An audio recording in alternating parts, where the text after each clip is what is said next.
Ow. What's up, everyone? Punchy back with Higurashi When They Cry, Chapter 3, Ch.3 Goroshi. It's already pretty late. I should be going to sleep for work, but I did want to get a recording done because I'll be busy tomorrow, so I'll have time for his editing. And I mean, I kind of cut us off at in the middle of a, I don't know, heartwarming maybe part of the story where Satoko and Rika visited Punchy while he was trying to cook and epically failing, and put out the fire for us, aka saved our house, and Satoko right now is cooking for us. Let's see. At this point, at least, she had proven she was a more skillful cook than me. In the cooking showdown with Satoko Hoju versus Punchy Maribara, it looked like victory had already been decided. I recalled Satoko's slightly annoyed expression from before. I was making fun of Satoko too much today, wasn't I? Is she holding a grudge? We were just provoking each other with our usual back and forth, but I also think I maybe overdid it. At the very least, I shouldn't have made fun of Satoko, who could cook for herself, when I'd never cooked other than for recreation before. Not to mention the one time that they thought that we did is when we ticked off our two underclassmen.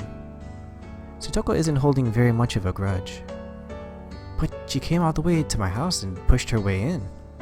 She's gotta be mad. I quietly took a peek into the kitchen. She definitely looked different than the usual bird brain Satoko.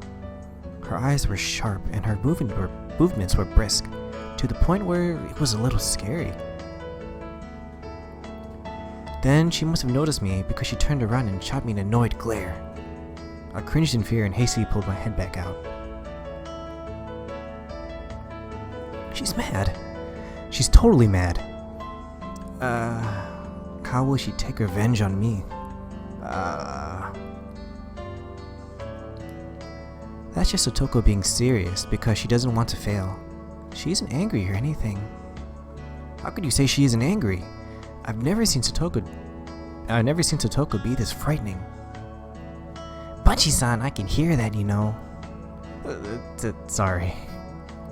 I jumped to Satoko's angry outburst and faced towards the kitchen. I felt exactly like a kid who had done something bad and gotten called to the teacher's lounge. Where do you keep the miso? The refrigerator is so big that I don't see any of it anywhere. I'm sorry. The miso it's on the middle shelf in the fridge, at the back left of the lower rack. What's this?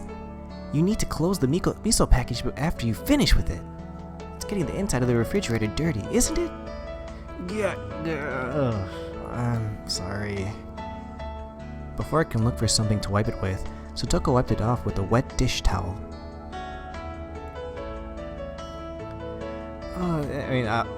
I didn't put, I thought about it, but I didn't put it out last time. It's kind of like when Chapter 2, Mian had her, kind of embarrassed face, the one where she's kind of like, oh, or the one where her mouth is open. This is like a new one.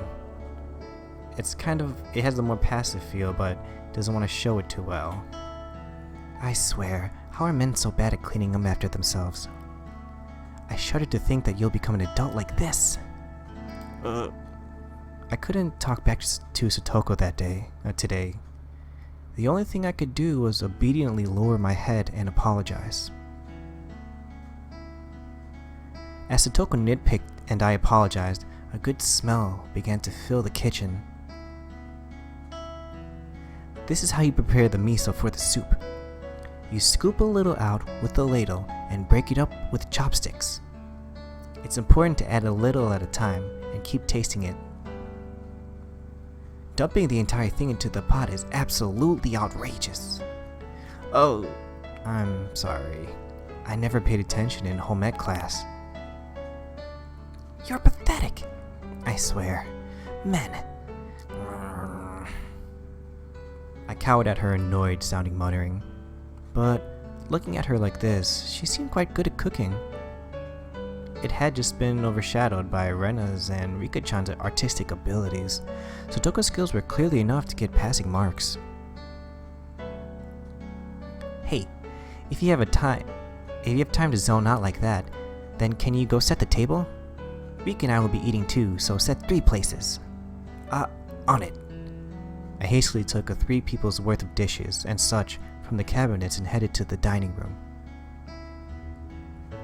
When I returned there, I could hear laughter from a variety show on the television. Rika-chan was sprawled out on the couch, watching television and relaxing. When she noticed me putting the dishes out on the table, she came scampering up. Dinner time is soon. Dinner at Punchy's house. Pa. Well, this is cute, seeing Rika like this too. Rika-chan, you're in a good mood. That's a pretty big difference from Satoko. Satoko isn't in a bad mood at all. She's enjoying herself more than she has in a long time. Enjoying herself? Seriously? She's like how she was when her Nii-Nee was with her. So this is about Satoko. So we touched on Satoshi briefly in chapter 1, so it'll be nice to see more about him and learn about more what happened to him. As Mian said, how he disappeared when she went all crazy on the while we were on the ladder. It really has been a long time since I've seen Satoko look like she's having so much fun. Nii-Nee? What the heck is a Nii-Nee? Is it a sound cats make? Nii-Nee means brother. Satoko's older brother. Satoko's older brother. He's named Satoshi. Haven't you heard his name before? Satoshi? Satoshi Hoju? Maybe I have, maybe I haven't. At least he didn't go to our school. Satoshi, huh? Oh, new music again. This one isn't so bad as the others. I guess because the other one was, it was more of a serious situation. Satoshi, huh? Satoko's older brother. That's the first I've heard of him. She had a brother, huh? I didn't know that. She does have one. Saying that, Rika-chan grinned even more brightly and went, Nippa! Again. When Satoko was with Satoshi, she always looked like she was having fun, just like this. It really has been a long time since I've seen Satoko enjoying herself so much. Or this much. However I looked at it, she seemed to be in a bad mood. But her good friend Rika-chan was saying that it was actually the opposite. Is she really enjoying herself? She must be remembering the time she spent with her Nii-Nee. It's nostalgic. Nostalgic? Huh. Then does he live apart from Satoko? Maybe Satoko's older brother, Satoshi, is actually a lot older than her. He must have gone on his own and was living by himself far away. Satoko seems like she got along well with this Satoshi person. She did. The two of them got along very well. She spread her arms wide to demonstrate the width of how well they got along. According to Rika-chan, Satoko supported her docile, slightly unreliable older brother through nagging. That was their relationship. I see. That certainly applied to the current situation. We had me, unreliable, unable to cook even a single dish properly, and Satoko, who did it while scolding me. Could Satoko have been getting a glimpse of her brother, who now lived far away, through me? So she would always nitpick whatever Satoshi did, but she firmly supported him, and they got along well. Today, she was the one, She suggested we should go to Punchy's house. She said, "There's no way the unreliable Punchy-san could possibly make dinner. We need to go make it for him." Then, she didn't come here to get revenge or to get even or anything like that. She couldn't leave you alone. Even now, Satoko is a proper little sister. I was an only child. I didn't know how it felt to have siblings. Of course, I've never had a little sister like Satoko. But I felt that in this moment, I was an older brother, obediently and helplessly being looked after by her. Without any teasing or messing around, I'm going to give thanks for her trouble. That's what I honestly thought. Punchy-san, do you know where on earth the ladle is? Sorry. The ladle should be in the drawer to your right. I ran into the kitchen, got the ladle out of the drawer, and offered it to Satoko. It's all done. Have you put the bowls and things out? Yeah, everything's A-okay. Then let us have our meal. Rika, it's time for dinner. I heard Rika-chan's effervescent voice coming from the dining room. Satoko turned off the gas flame on the stove and lifted up the pot of miso soup. Could you bring the rice cooker, Punchy-san? Be careful not to flip it over, alright? Right. I'll be careful. I can carry rice cookers just fine without being warned about it. I thought about replying like that, but I decided not to. Wow, Punchy-san thinking through and not being so mean. That's new. No mean words or witty retorts today. What an adorable time. Although we do know that Satoshi was demoned away from Chapter 1. So we'll see how it actually went. Rice with steam billowing from it and miso soup, as well as a handful of side dishes. On the table was a truly firm, family-oriented dinner. It wasn't weird at all, or extravagant. It was a daily meal, the sort a housewife would make. It was very nonchalant and brimming with liveliness. We've never really had anyone to eat. I mean, let's see. Rena's come over before. She never came to eat. There are the scary times from Chapter 1, but also before school. Mian came over before. I think both for scary things.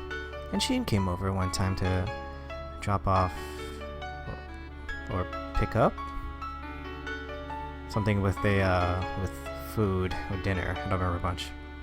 Then let us eat. Thank you for the food. At Satoko's command, Rika-chan and I both thanked her in a loud voice. I made light for you, Satoko. Oh, I made light of you, Satoko. Yeah, that's how she said it. You've beaten me soundly. Oh ho ho! Do you have a better opinion of me now? I may still not be as good as Rika or Rena-san, but I can cook far better than the helpless Punchy-san. Yeah, I know better now. After I honestly admitted my defeat, Satoko's expression finally softened, and she laughed with her normally loud and cheerful voice. Oh, the rice cooked very well. Though she used the rice cooker, it tasted a little different from the rice my mom made.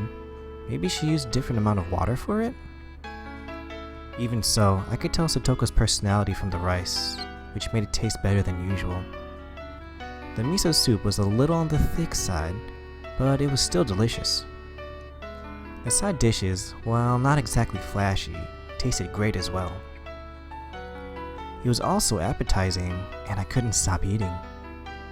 The side dishes are well done too. Satoko, you're not a bad cook at all. I gave my honest impression without a hint of sarcasm. Satoko seemed to have been expecting some, but because when I praised her so honestly, she got flustered instead. Ho ho ho! Your praise honors me, but it's nothing so grand. The side dishes are just things I bought at the store and heated up. This and this, all I did was open the can. I can only really make rice and miso soup myself, Satoko said, embarrassed, her face a bit flushed. There was none of her normal verbal abuse or sarcasm in there either. I can't make anything except rice and miso soup, but when you get ready-made side dishes and put them on the table too, it turns into something fairly splendid. My mom uses ready-made side dishes and canned goods too. It's nothing to be so embarrassed about. This is a fantastic dinner. I gave her honest praise. I've never met Satoko's brother, but Satoshi would probably praise her in the same way. Well, I suppose it's enough now that you've come to realize I can hold my own in the kitchen. Would you like seconds? There's plenty of miso soup still left. Huh? Did that brat just awkwardly change the subject? When I realized my response had been on the mark, it made me a little happy. When we eat rice like this, it's fun, like we're eating with Satoshi. Rika-chan mentioned Satoko's brother's name again. Satoko's chopsticks paused, and she looked up at the ceiling. How nostalgic. I wonder what he could be doing right now. She had a faraway smile, as if yearning for a friend who had moved away. From how it looked, I got the impression she hadn't seen Satoshi in quite some time. Satoko realized I was giving her a blank stare. I do apologize. Satoshi is my Nii-Nee. No. My older brother. Okay. I see. Nii-Nee must have been a nickname only Satoko used for him. It was funny to see her hastily deny it. I was rather surprised a person with such few living skills had the ability to run away.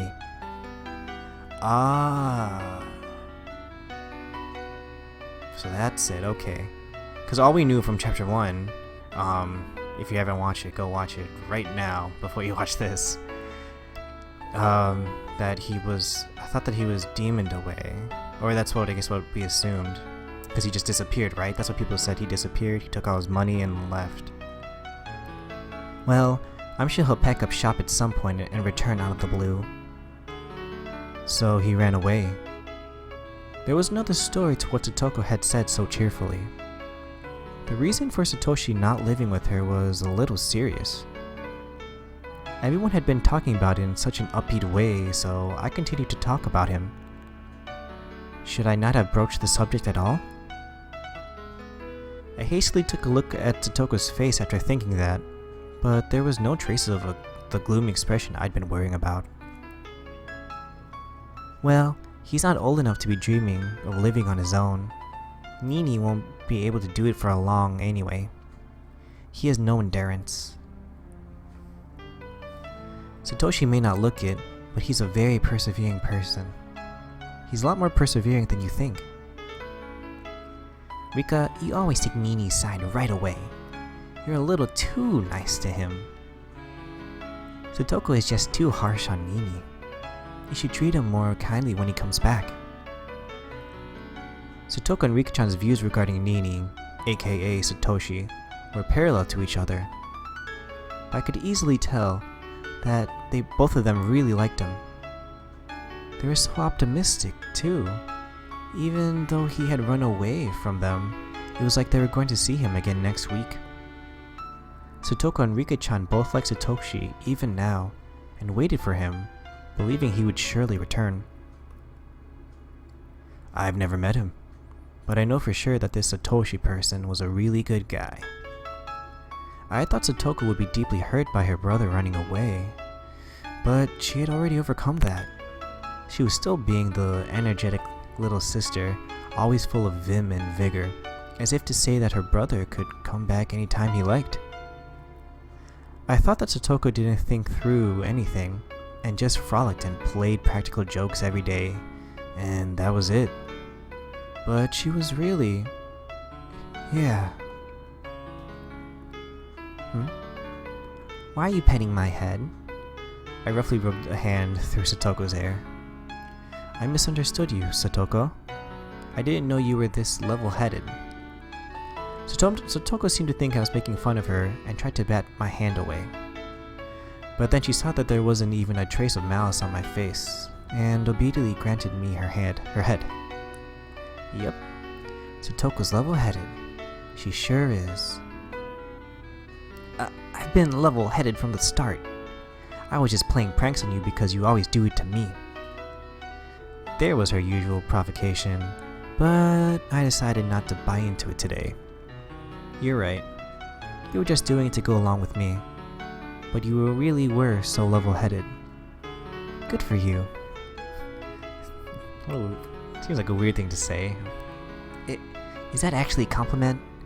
It kind of seems like you're making fun of me. I'm not trying to make fun of you at all.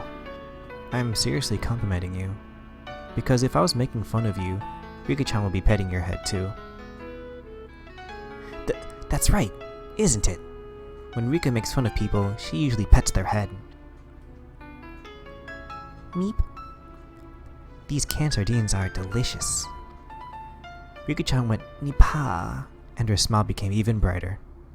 Her attitude was clear as day, but it was annoyingly cute, so both Satoko and I suddenly burst into laughter. That laughter lightened up the table. The table itself is so dull and simple that I never even thought people could be laughing like this around it. And then, I finally came to realize something really obvious. Dinner is better if you're laughing while you're eating, huh? Of course it is. Laughing makes it taste better. How rude. The food is good because I'm a good cook, obviously. This harmonious moment, this happy circle, it was completely different than spending time with family, but still somehow nostalgic. Satoko, do you want to see Nii-Nee? I didn't say Nii-Nee. Call him my brother, please. Hey, wait, you've been saying Nii-Nee this, Nii-Nee that this whole time. I grinned wryly and decided just to call him brother, like she told me to. Satoko, do you want to see your brother? Rika-chan stopped eating, then looked back and forth between my face and Satoko's. Satoko was smiling. She looked like she was trying to choose her words. Just from that, Satoko conveyed her feelings. Honestly, she wished he would come home right now. But she wasn't that weak. Satoshi should just do what he wanted until he was satisfied. In return, she'd let him have the scolding of his lifetime. And then she'd have dinner with him and lay out his futon for him. Well, of course I want to see him again. It's been almost a year. It's been that long already. Rika-chan smiled thinly, her eyes appearing to look far away. Well, Nii-Nee can do what he wants. It would lighten my load if he came back with more muscles and knowing how to do housework, of course. See?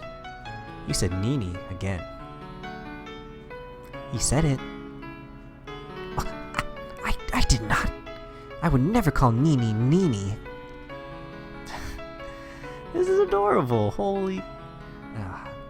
Things rapidly returned to the usual, lively atmosphere of lunchtime at school. But nothing changed about Satoko's feelings towards her brother. She was living so bravely and so strongly. Hey, Satoshi.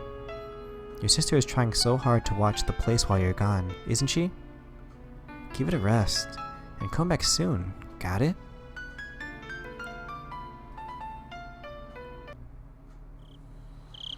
Satoko, it's time to clean up, or else we will get sleepy.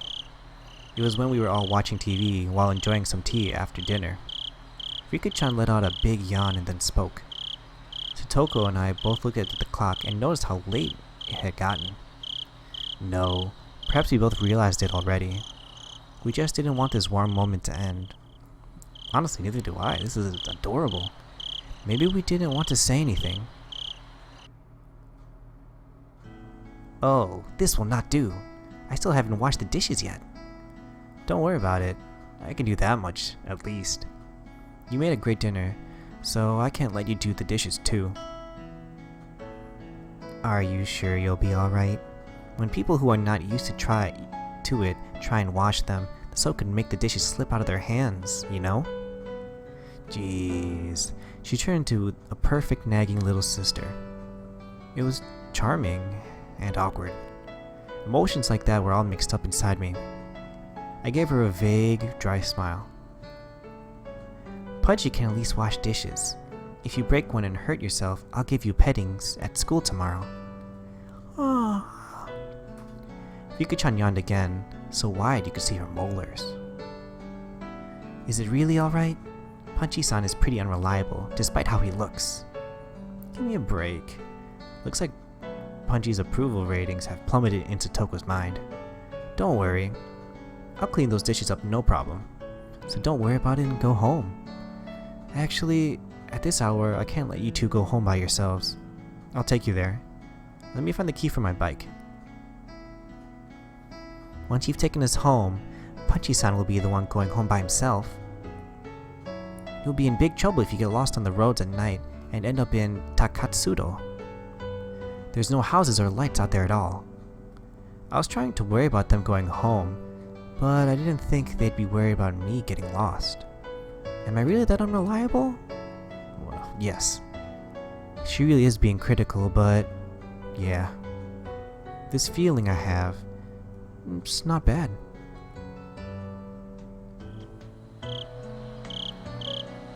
So I ended up, well, you know what, actually, so we'll cut off there before they leave us. I'm sure the chapter's ending soon, but you know, it's getting to a little bit too high of a time. I've already gotten over what I wanted to, but the story's so damn cute. I mean, for now, obviously. Like, I know in chapter 2, it kind of got bad because I think at a certain point, Rena started to yell at us because we made Neon cry and everything. Chapter 1 was intro to everything, so it was a little slow. This one, it jumped in, and we're having different times with Satoko, and it's great. Maybe it's just because I'm appreciating now because of how messed up the last one got with Mian and Chian and everyone dying. Not everyone, but you know, a lot of people dying. So, right, it's really refreshing right now. It's nice. Anyway, thanks for watching, guys. Please like and subscribe, and I'll see you next time. Bye-bye.